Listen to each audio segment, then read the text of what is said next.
Hello everyone, how are you? Welcome. Just turn my light up a little bit. Welcome to History Chat Live, Thursday Tea Time History Chat Live, whatever I decide to call it this week.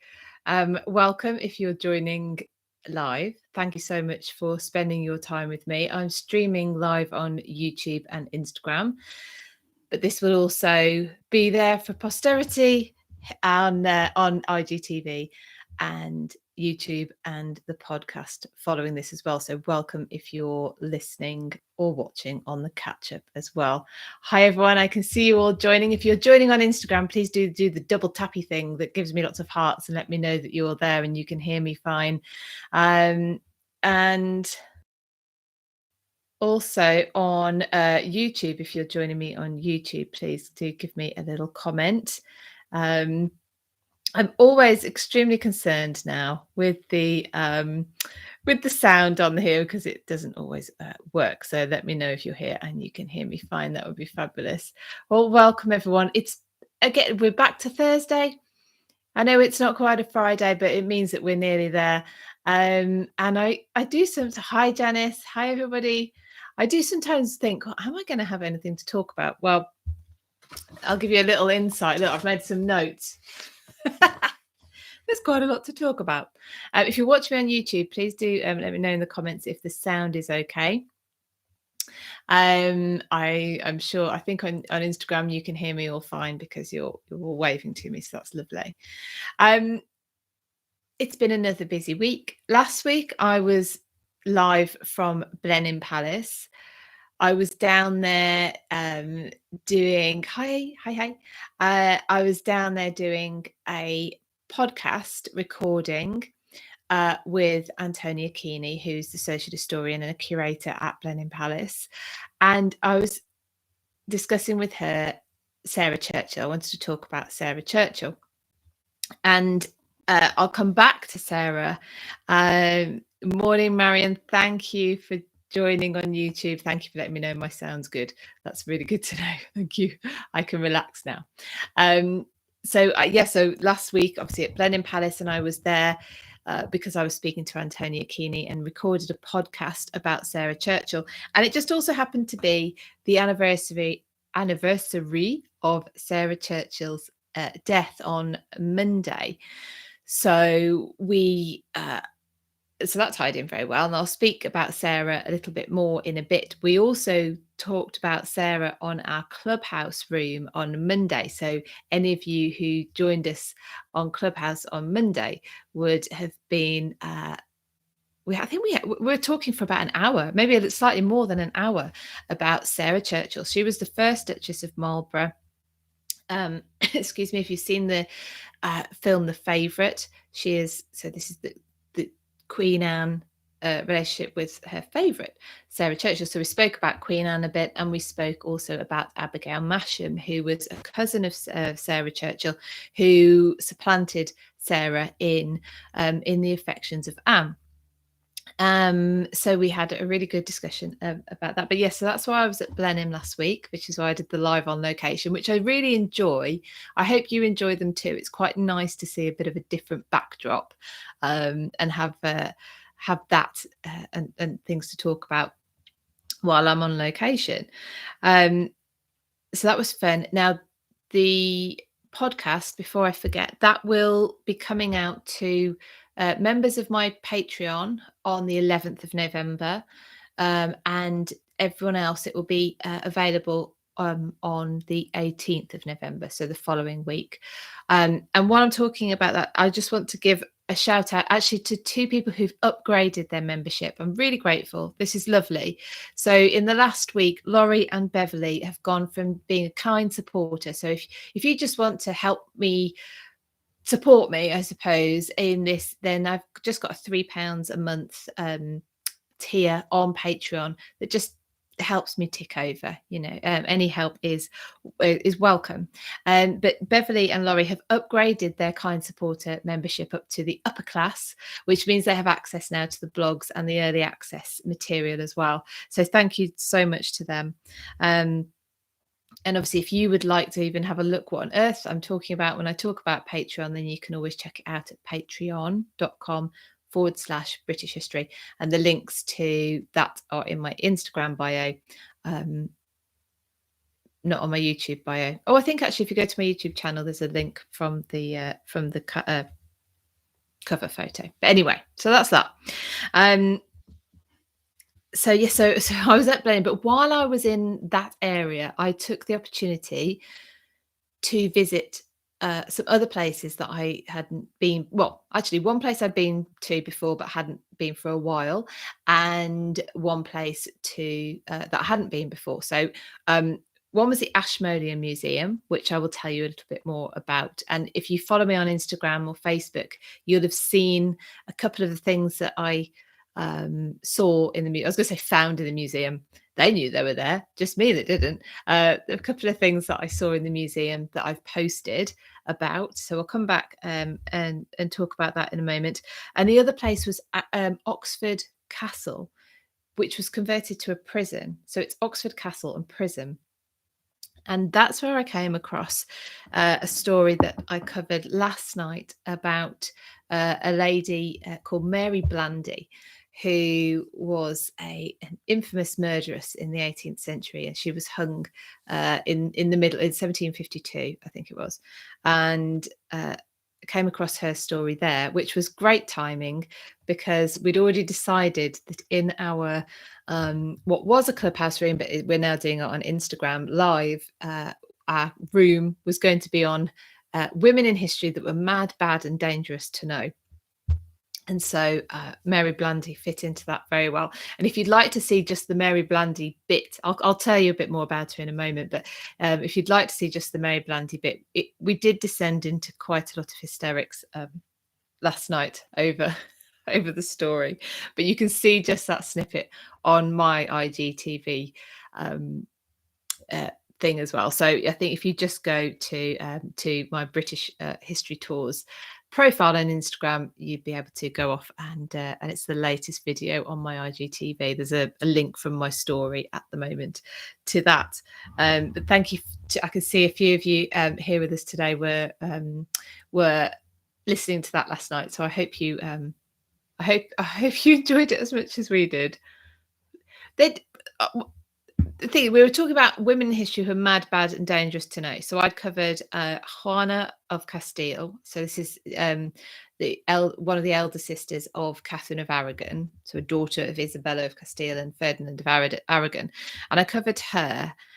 And then, but of course, there was going to be some harrowing stories, and Catherine the Tudor Tracker covered the Myra Hindley Moors murderer, and Kat Marchant, who's got the fabulous Reading the Past channel on YouTube, covered the baby farmers. Anyway, so I thought after that, I could finish off with a slightly more amusing set of circumstances. And anyway, so it was as funny as murder can be, I suppose. And the funny bit about it was the way she tried to get away with it, the story she told to try and get away with it. So please do go and check that out if you want 20 minutes or so of a bit of a laugh. I think it was a bit of a laugh anyway, and I think everyone enjoyed it. So Blenheim Palace, let's go back to that for a little bit. I touched on it obviously while I was there. That was the Royal Park of Woodstock. Royal Estate of Woodstock. I'm not sure what it was called, but it was basically used for hunting in the time of the Tudors and prior to that as well.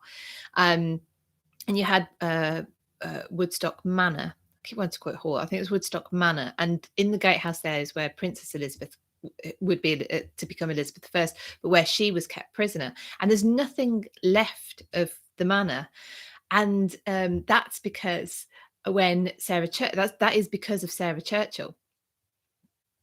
Janice said we needed that last story. Yes, I felt that as well. I felt that as well. We couldn't really end on baby farmers, could we? I'm glad you felt the same. So Woodstock Manor, which is a place I've read about lots. When you come across it in Elizabeth I story, especially. And then when you find out there's nothing left, of course, this happens quite often with the Tudors, but you find out there's nothing left. It's a bit, Why? Why is there nothing left? Well, it turns out it's because literally Sarah Churchill, and we talked about her personality in our Clubhouse room on Monday, which, by the way, we recorded. So that episode, that room will actually be available on the podcast, a new podcast, which I'll tell you about sometime. That will be available soon. Anyway, so we talked about Sarah Churchill's personality, and she really was definite in her viewpoint, whether it was politics or what she wanted done with the building of Blenheim, whatever it was. And Woodstock Manor was in the view, I suppose, of the new palace. Now, the architect, Vandenberg, wanted Sarah to keep Woodstock Manor as a folly, as something of interest in the view. Sarah didn't want to. So what Vandenberg did, he actually renovated Woodstock Manor, or part of it. I don't know whether it was all of it or just part of it, for him to live in whilst Blenheim was being built. I mean, Blenheim took like 3 decades to build, but anyway, he decided he would live there and he would do it up. And he didn't tell Sarah this. So Sarah got wind of it and went over one day, and somehow the housekeeper didn't know who she was. I don't know how that is. And she asks to take a look round, asked to be shown round. This isn't unusual in this time period of houses where housekeepers will make a little bit of extra pocket money by showing basically early tourists around. So she shows Sarah around. Sarah can see that this place is being renovated and updated, ready for Vandenberg to live in. So he's defied her. So she orders for the whole place to be flattened. So we no longer have anything of Woodstock Manor. So there we go. What a story. We could have had Woodstock Manor still. But Sarah Churchill was defied and put a foot down, stamped a foot by the sound of it, had a little hissy fit, and had it razed to the ground. But anyway, there you go. There's Woodstock. So, but that's where Woodstock is. There is a village called Woodstock as well, but it was really a hunting lodge and hunting area for kings and queens prior to Blenheim Palace being built, because Anne basically gave over the land and I think it was £240,000 worth of money. Hi, Michael. Welcome to everyone who's just joined in. I can see people joining all the time over on Instagram and YouTube. Can I just say, on YouTube, thank you, everybody. I am almost at 2,000 subscribers. If you aren't subscribed to me on YouTube, please do, because I'm at that irritating phase where I'm 9 under 2,000 people. And you could just treat it as a kindness. Come and subscribe so that my numbers can be nice and round again. I'm at 1,991. I'd love to get to 2,000 by the weekend. So if you're not subscribed to me on YouTube, then that would be great. Yes, thank you, Michael. Fan base is growing. It's one of those things. It's a slow burn, always is for everybody, and then get a little bit of momentum, which is what I am hoping will happen. Marion, do you think Sarah grieved Queen Anne's death? I wonder, after such a deep friendship, if her anger had turned into grief. Actually, we spoke about how to Sarah, and this is something that Antonia Kearney at Blenheim had said to me, to Sarah, you dead. She could get on with, she revered you more in death than in life. Hi Orlando, hi from Rio. I want to go into the song now. Rio.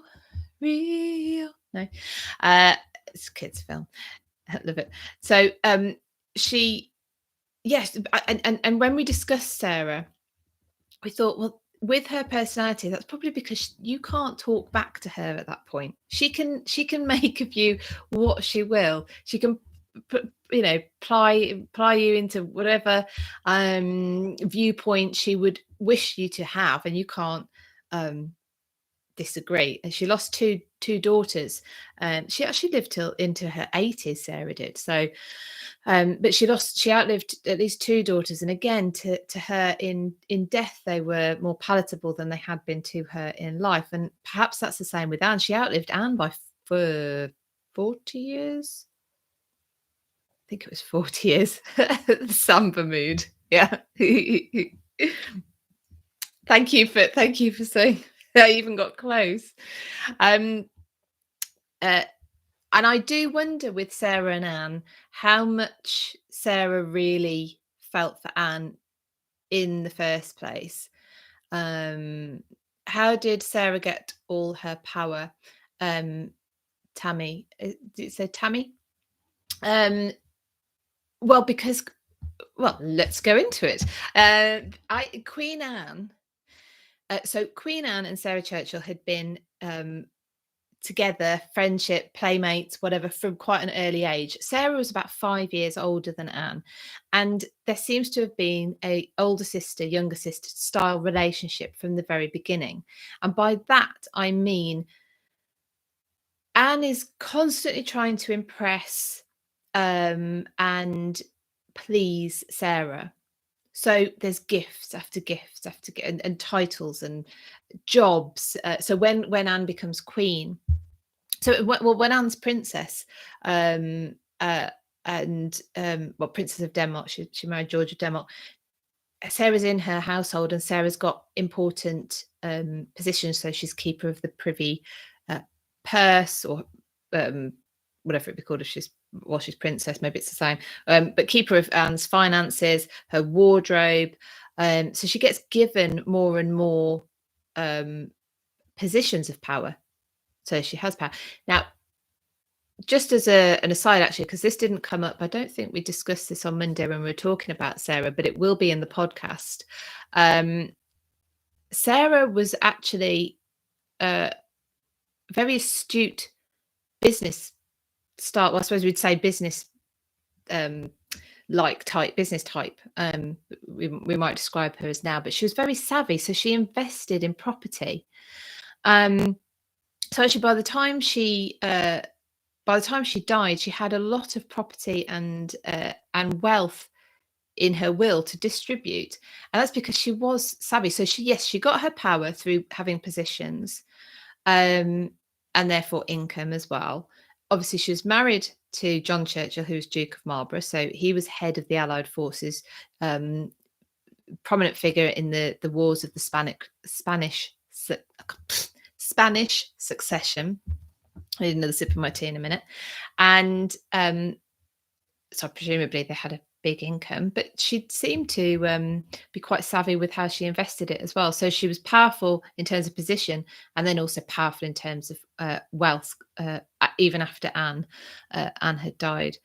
But yes, I wonder how much was a true friendship in equal terms, and how much was Anne trying to just please Sarah all the time, and Sarah just never being satisfied with either the relationship or what she was getting.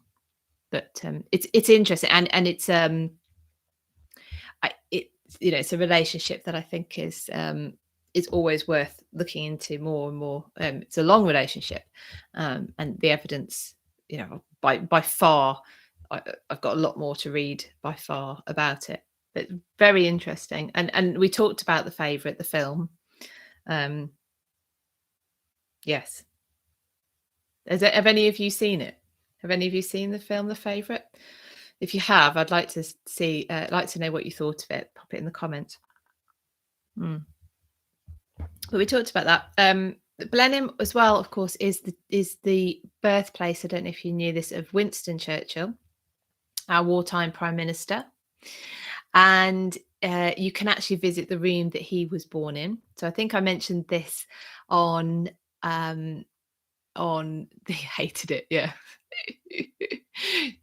When you watch it, Green Eyed Hippie, just watch it with a pinch of salt. Just enjoy the costumes. And remember, it's a dramatization based on fact.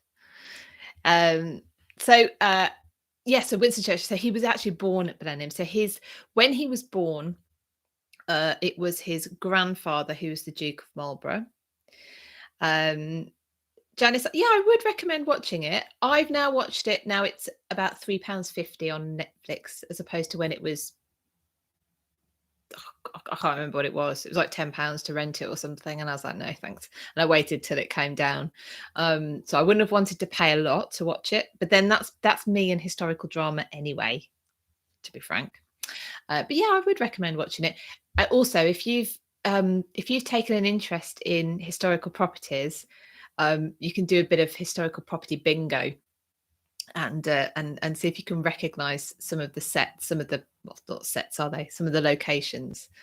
Because I find myself doing that. I'm like, well, she's just walked out of that room and that into that room, but that was Hatfield House and that's Hampton Court Palace. Geek. But yeah, yes, watch it. It's get the popcorn out. So anyway, what was I saying? So Winston Churchill was born at Blenheim. Yes, so his granddad was the Duke of Marlborough at the time of his birth. Don't ask me which one, 7th, something like that. Soledad, I watched it, didn't like it very much, but I like the settings. Yeah, settings and costumes were rather fabulous, weren't they? And the coaches, I'm always interested in the horse-drawn carriages. Oh, thank you very much, Matthew, photographs.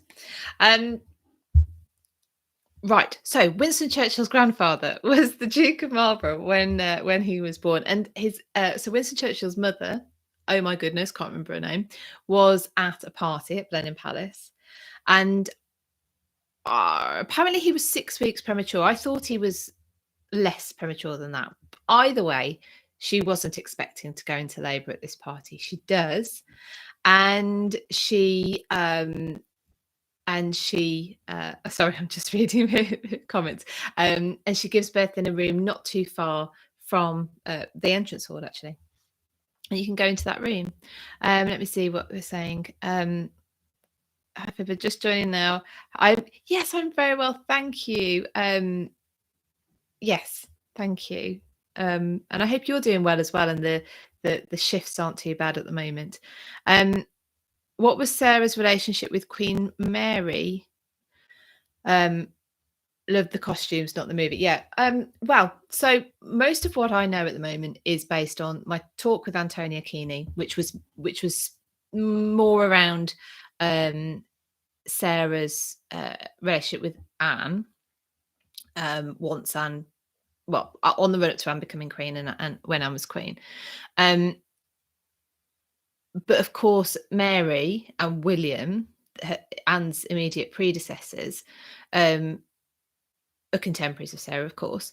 And I think when they were pulling in the same direction, this is the thing with Sarah, when they're pulling in the same direction, you'd think she was your best friend. You'd think she was amazing. As soon as you're doing something that she doesn't agree with or she can't follow, then you're in the wrong. And so I'm not sure with Mary. I think they were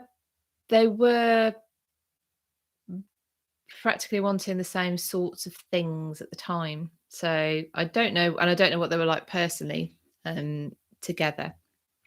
That depends on what Mary was like, because Sarah is very educated. She likes people, or being around people, and it's because she found Anne quite boring.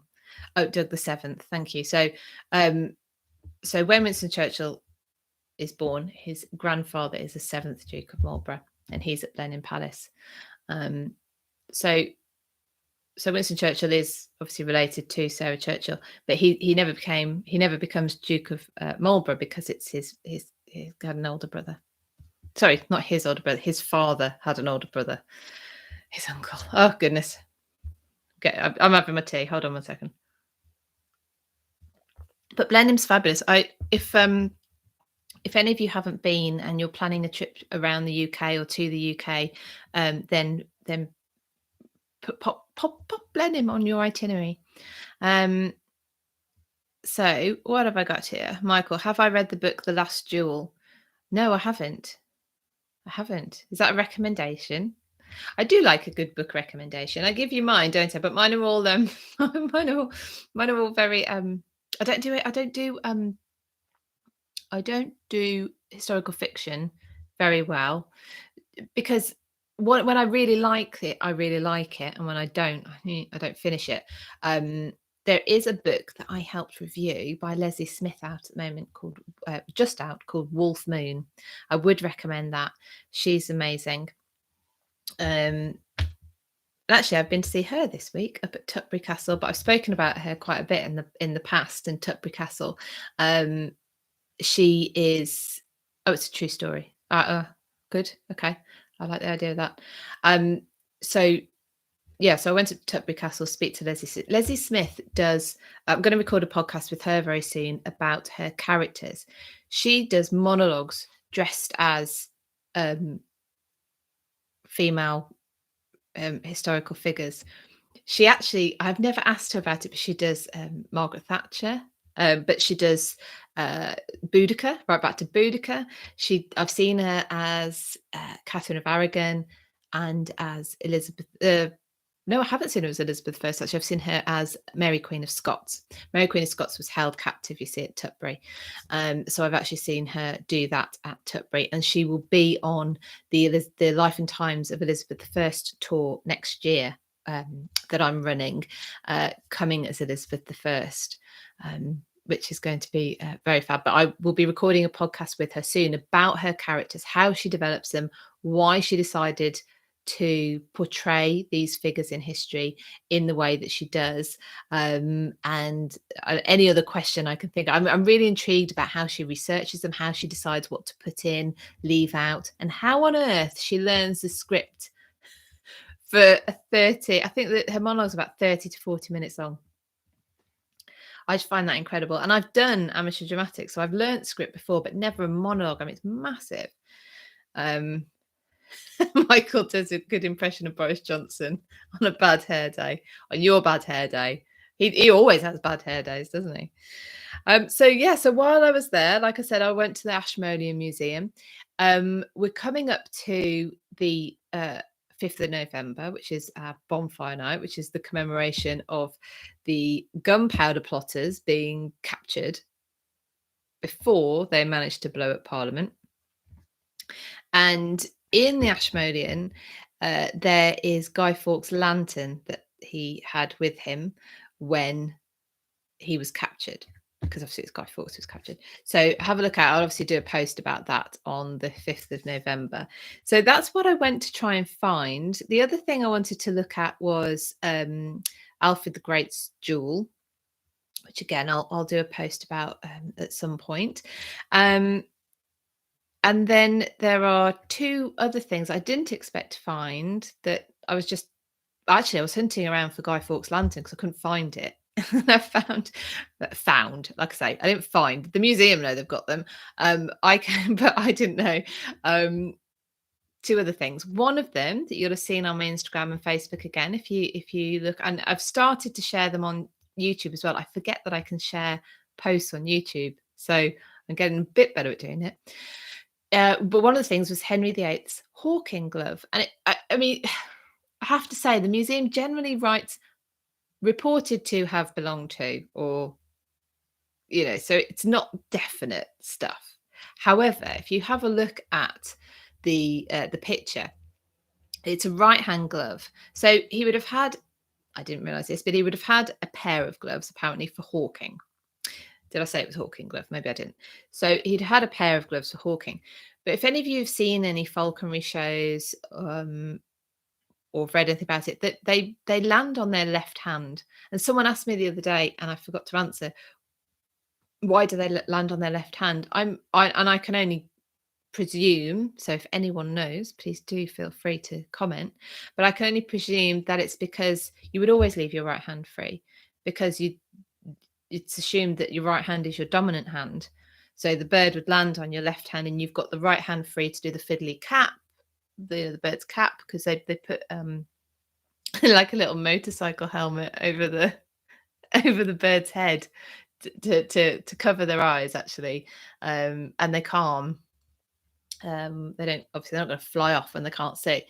And there's a cap and the right hand glove, so you can imagine the left hand glove presumably gets pretty gnarled up, and that isn't there. They don't have that, but they have the right hand glove in pretty good condition because that's not the one you'd use. I don't know. That's what they say, and it looks very nice. It does look very Henry-esque, actually.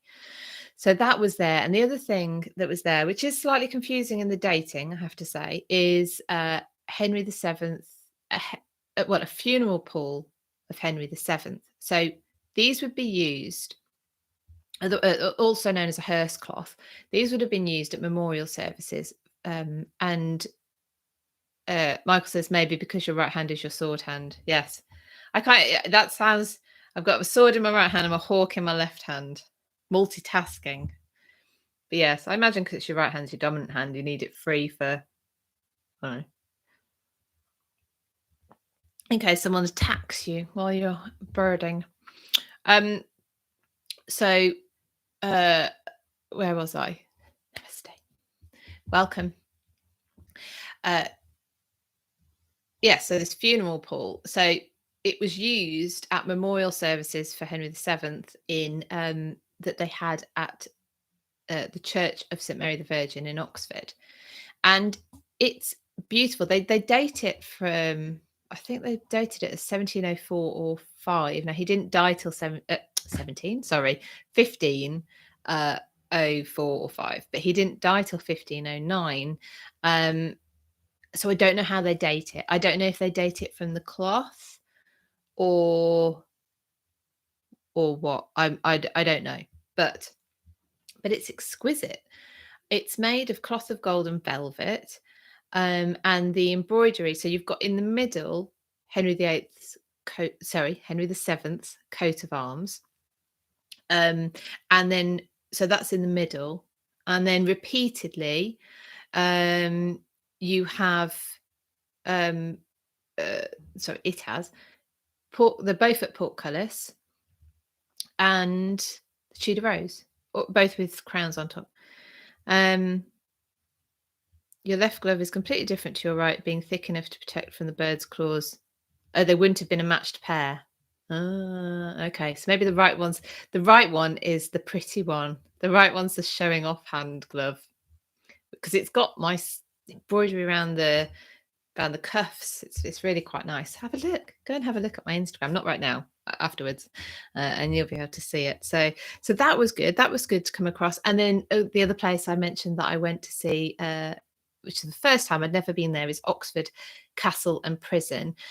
And the castle dates back to Anglo-Saxon times, and it's got the most pronounced motte that I've ever seen, and you can't go on it at the moment. So it's basically just, a motte, as in a motte and bay castle. You've got the motte is the hill, but this is a really concentrated steep hill in the middle of Oxford, grassy hill, and that was the motte of the original castle, and then where you could still go into the oldest part is called St George's Tower. And this has been used for varying uses over time, but actually as a prison quite a lot. And again, I shared a picture of there's a wooden floor at the very bottom of the tower. Welcome everyone who's joining. I'm talking about Oxford Castle and Prison. And this wooden floor on the on the ground floor, there's 2 circles in the floor, and basically the male prisoners were made to what is the name of the things they were made to push around? It basically pumped water up to tanks in the roof, which would then feed down into the laundry, and that's where the female prisoners, that's where they were doing their penance. But the men would have to walk around pushing this contraption, and so you've got 2 concentric circles. Is that the right word, concentric? In the floor. It's incredible. Have a look again. I've shared it on Instagram and Facebook if you're interested in seeing that. Capstan, thank you, Doug.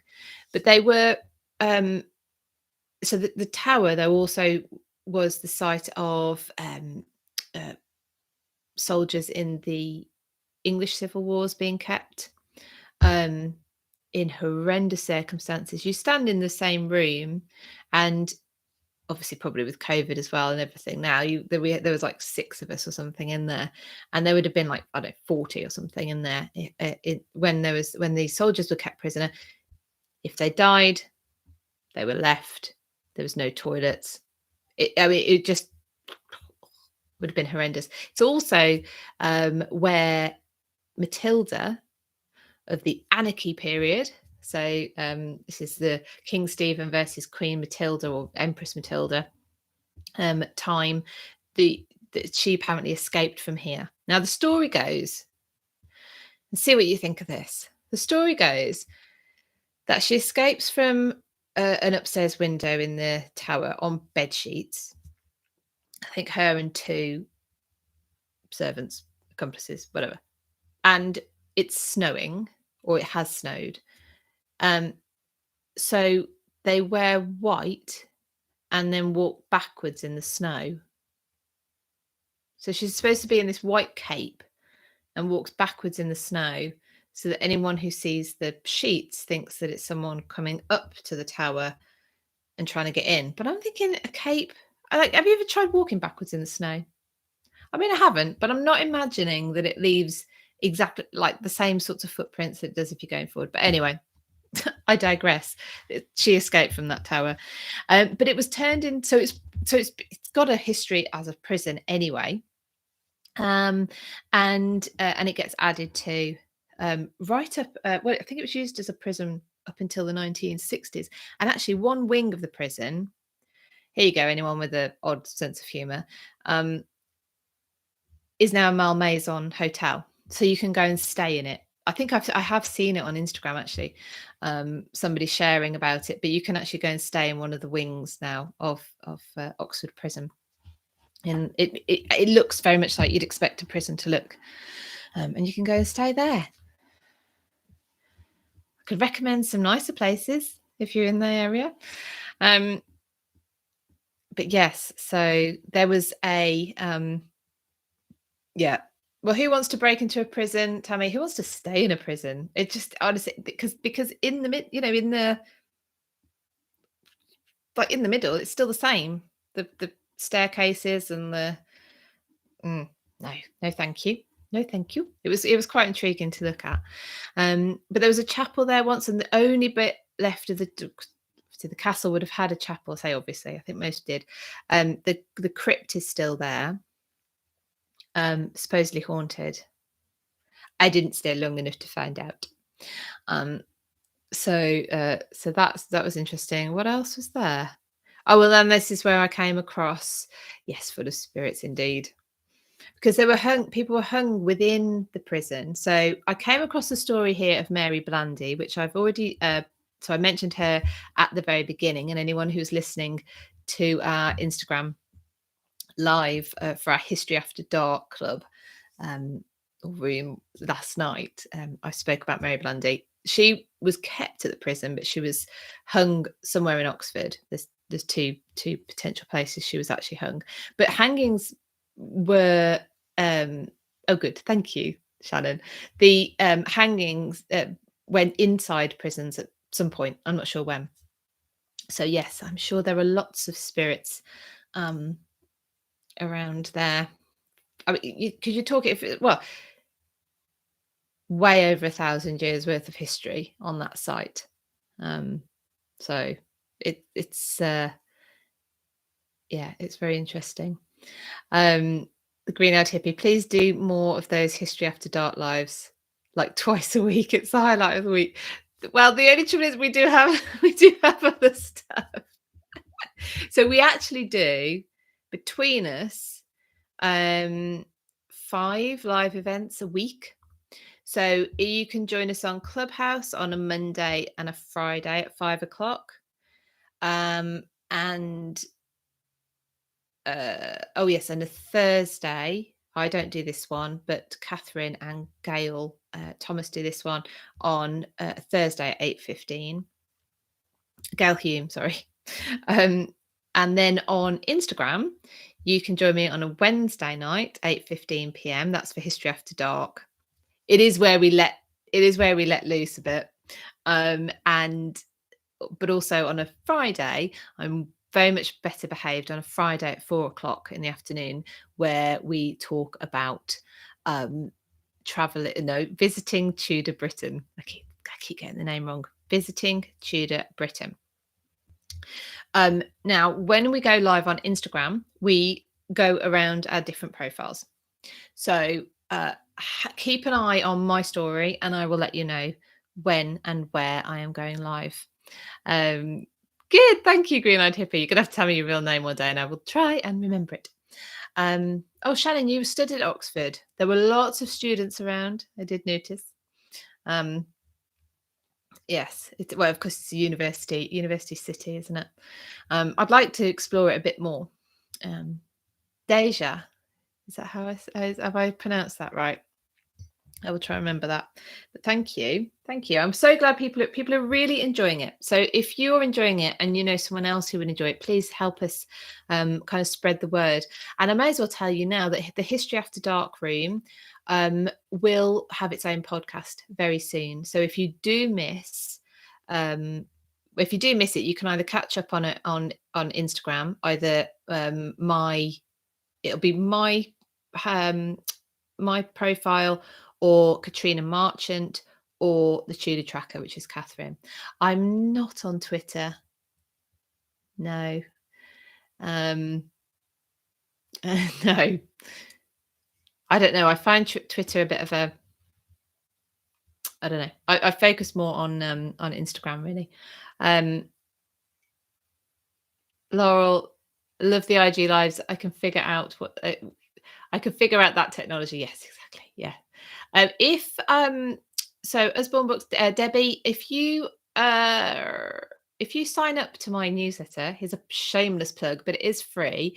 If you go to my bio, the link in my bio on Instagram, there is a link there to sign up to my newsletter, and on the bottom of that newsletter, I've put the live calendar, so you can see what we're doing, and it's because it's the same time each week. On Instagram, the places will change because it will change through. Shannon, feel free, DM me. The name of the Tudor show. So the Tudor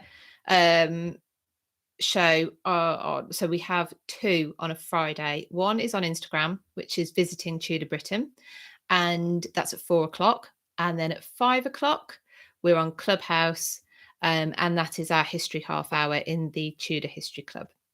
And those are with me and Sarah Morris, who's the Tudor travel guide. While we're on, so the Visiting Tudor Britain is also with Deb Royal from Tudor Times. And then we're on Clubhouse. It's back to me, Sarah, Catherine, who's the Tudor Tracker, and Cat Marchant, who's reading the past.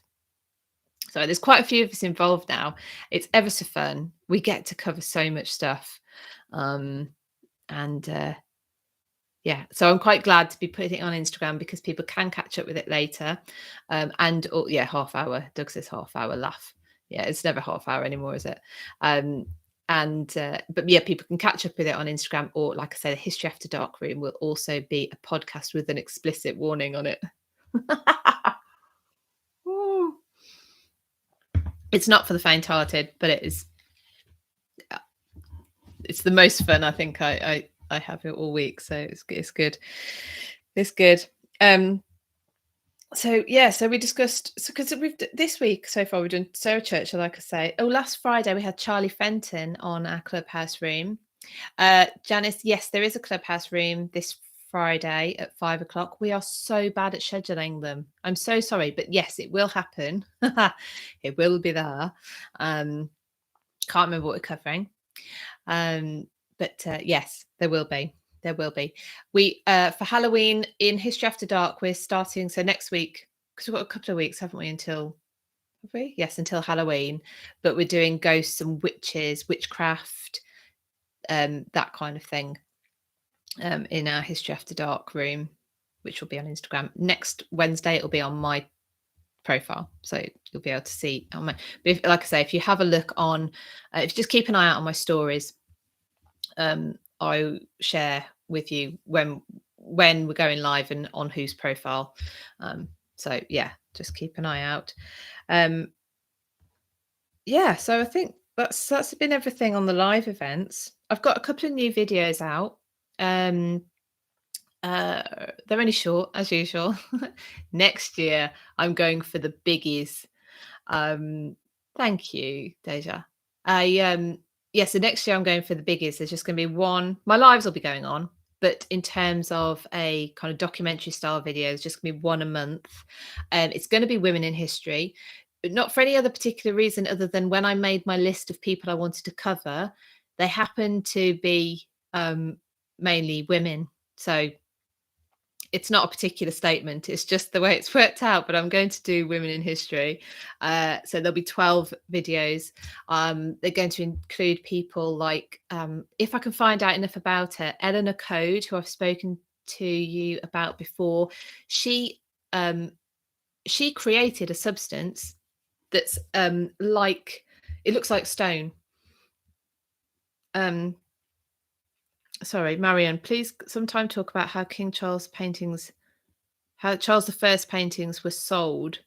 Recently saw that one of his paintings is in Paris. I wonder how it got there. Oh, well, I would have to try and find out in order to talk about it. But yes, okay, cool. I'll see if I can find something out for next week. Yes, Eleanor Code, she intrigues me because she had an extremely successful business in London, and she made this substance that it's so close to stone. Even if you break it, there's a picture of some of it broken. Even if you break it, it looks like you've broken. It looks like a smashed stone or split stone. So much so that it's not even identified in some places. I think there's more out there than is already identified. But she had a business in a time where we're sort of led to believe that women couldn't have businesses, etc., etc. So anyway, so she's one person. We've got the Queen's Jubilee, Platinum Jubilee next year. So I want to do an episode on her. But anyway, so next 2020, there's going to be one per month and they're going to be bigger. This year, though, I'm doing my history snippets. And so there's 2 new ones I think I've put out since we last spoke, or since I was last here on a live. One was about King John dying. Thank you, Deja. Yeah, so one of them was about King John dying. Did he get the end he deserved? Maybe a bit mean of me, but maybe not. If you actually look at John, and he died in October 1216. And King John is the John of Magna Carta fame, and he dies of dysentery at Newark, and he's buried in Worcester Cathedral, which isn't far from me. So I've shared some pictures of him and his tomb. It's the oldest royal effigy in the country. I don't think the world, probably in Britain, the oldest royal effigy on his tomb. But yeah, so he dies this week in 1216. And it's probably due to his death that we even know about Magna Carta, because in the minority of his son Henry III, it's brought back in as kind of like a peace offering, because we're still in a civil war situation, as a peace offering to the barons and the landowners of the country. And without that kind of diplomacy coming with the regency of John's son, maybe Magna Carta would never have been what's the word? Brought back out. That's not the word, because I can't think of the word, but that's what I'm trying to think of. So there's that one. Go and have a look. These are only a few minutes long. And the other one, oh goodness me, the other one, if any of you have watched The Crown, you'll know that it's kind of like, oh, this is fun. Oh, this happened and that happened and that happened. And then you get hit, I can't remember which series it is, in the 1960s with the Aberfan disaster, which I didn't know was coming in The Crown when I was watching The Crown. And it happened to be like, you know, when you stay up and you watch another episode because it brings it on automatically after 3 seconds and you don't have the self-discipline enough to stop it. That's what had happened. And I get hit with Aberfan Disaster episode.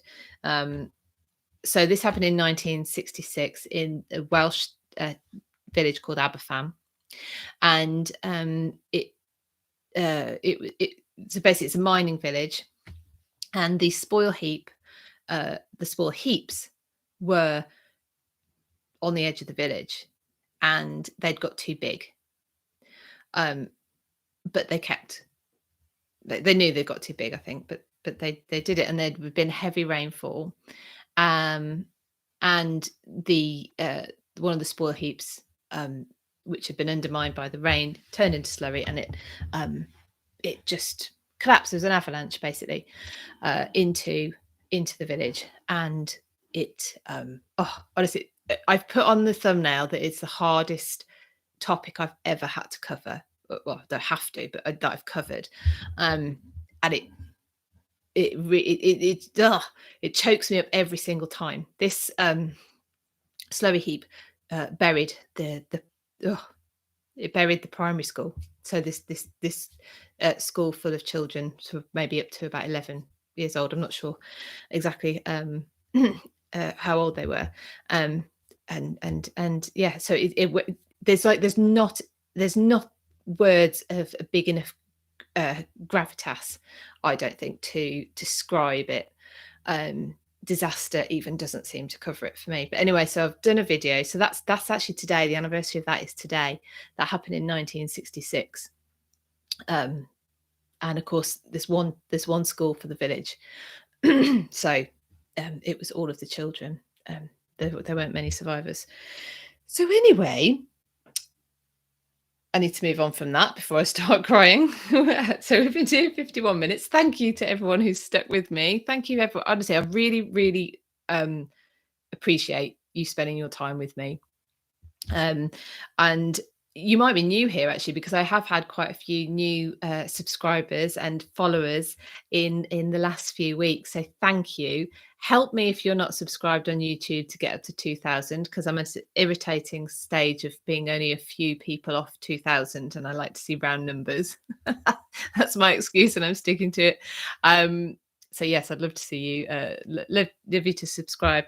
And if you're listening on the podcast as well, that's starting to kick off really nicely now as well. So thank you ever so much. Do you know, that isn't even the end of what I've been up to. Should I give you a couple more anniversaries? I've just posted about Nelson. So it's the anniversary of the Battle of Trafalgar today, 21st of October, 1805. And Vice Admiral Nelson died in that battle, in the Battle of Trafalgar. Now, they were victorious, but he the story goes that he refused to either go below deck when the fighting got close, because these ships went up close. So you had, I've posted on Instagram actually one of the diagrams of how the fleets were spaced out. I know. So you've got two lines of British ships, the Victory being at the head of one, and the other ship that I can't remember the name of being at the head of the other. And the Spanish French combined fleet is in like an arc. So this was new, and it worked. And this is where Nelson's juniors came in. But they came up very quickly alongside a French ship called the Redoubtable. Now, when all the cannons are firing and there's smoke, there's stuff everywhere, the visibility is awful. Nelson's still up on the quarterdeck, and they get entangled with the Redoubtable, the French ship, and a sailor on the Redoubtable fires. Whether he fired and knew who he was firing at, or whether it's just through the smoke and the chaos, it was a lucky shot, but it hits Nelson. Now, I couldn't find the account, but from memory, I think it hits him in the shoulder, and it passes through his insides effectively and lodges in his spine. I don't think the shot comes out. So he's badly wounded, and on the because the HMS Victory that the ship he was on, should have mentioned that, is at historic the historic dockyards at Portsmouth. And there's a brass plaque on the quarterdeck where it's believed Nelson fell, but he's taken down to another deck. I'm sorry, I don't remember the name of these the different decks on ship. And he's taken down, and he's in a really bad way, and they can't do anything for him. But he's not dying fast. He's dying quite slowly, and but he does die that day. He dies though just after he's told that they were victorious, that the British have been victorious at the Battle of Trafalgar. And I've put the quote on Instagram about his last words, something like, "Thank God I've done my duty." I think something along those lines. But yeah, so that's today. That's another on this day in history. So we've got a couple of anniversaries today. Yes, and then what else have I been up to? So I went to Tutbury to see Leslie, as I've said. The other thing I've done, I've just finished. I don't know if you know that I do these. These are personalised itineraries. So people contact me and say, "Oh, I've got a couple of days with my mum, my sister, friend who's coming over from somewhere." Not in the last couple of years, but before that, and maybe now on. Can you put me together an itinerary? And the reason people ask me to do this is, one, I can suggest places they maybe haven't thought about, and I'm quite good at the logistics, which is good because I also do the tours. so I'm quite good at logistics. Everyone who is on a tour with me will be happy to know, and any of you who've been on a tour with me will already know. But that's another reason people come to me. There's a third reason, maybe four. Let's go for four. Third reason is I do a write-up on each place. And four is I put it into a nice personalized, pretty itinerary. And each one has the history of the place. And if it's got a massive history, it would be more towards what period of history you're interested in. Suggested durations, when they're open, that kind of thing, what facilities they've got, and some don't misses. So this one's on the Commandery. I'd love to tell you about the Commandery sometime in Worcestershire. Daya, have I done Warwickshire? What do you mean by done Warwickshire? I used to work in Warwickshire. In a previous life, I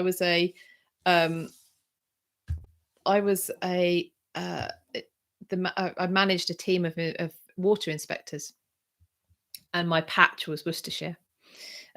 Sorry, I also did Worcestershire later on, but my patch was Warwickshire, so I know it quite well. I've also taken quite a few tours to Warwickshire as well, and we'll be back in Warwickshire for the life and times of Elizabeth I next year. I can give you a bit of an exclusive.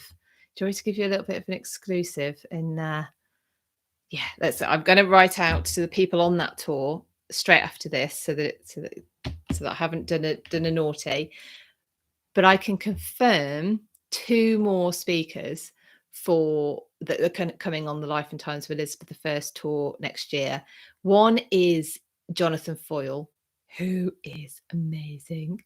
He's I don't know how he'd describe himself. I was describing him as an architectural historian, which might not be quite true, or might I don't think it covers everything, but he does.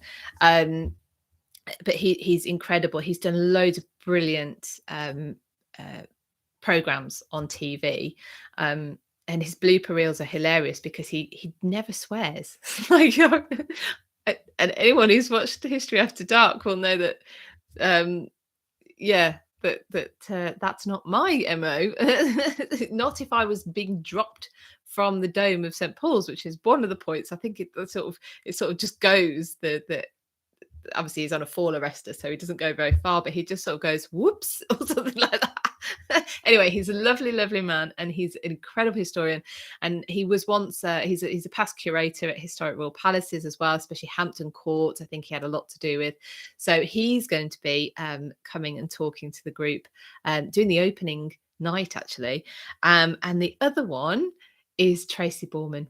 So she was already booked for doing the Anne Boleyn tour and On Progress with Anne Boleyn. So they're the tours in May and September respectively. But she's now confirmed to be speaking to the group on the Life and Times for Elizabeth I tour in July. Now there's 2 spaces left for that tour. So if you are interested, then if you have a look at the website now, britishhistorytours.com, that's my website. You can see all the details, you can see the full itinerary, and you can download the booking forms and send them in, because like I said, there's only 2 spaces left on that tour, there's 4 left on the On Progress tour as well, so that might be worth a look if you're interested. I'm afraid the Anne Boleyn tour is in May, is sold out, but I am taking interest. If you want to register your interest in the 2023 one, you can do that there as well. What's my favorite part of history to look into? Oh, should I get I could keep up with maybe keep that to next week. Rachel says, with my busy schedule, have I managed to keep up the archery, or have I taken up jousting? For jousting, I'd have to learn to ride a horse, which I pretended to do when I was a child, and then I just can't do it anymore. I'm really bad. The horse knows as well. I only led a horse in the summer when my daughter was on it, and my husband had led this horse and it'd be fine. Bye. Thank you everyone for joining in. I know we're getting to an hour now, so people are going to have to drop off. I led the horse and it started biting me. They know. Michael, a history of St. Paul's and its connection to Freemasonry would be interesting. Ooh, indeed. Univeral. Hi, am I part of any government organisation such as the Royal Society or Natural History? Nope, I do it all on my own. Well, with friends in the biz. Marion, do I record or planning to record any of the conversations on the tours? So not at the moment, no, but I'm looking at doing other talks and events that are shorter as well. Because obviously the tours, people pay a lot of money to come on the tours, they're exclusive, and so obviously they get they get it because they're on the tour.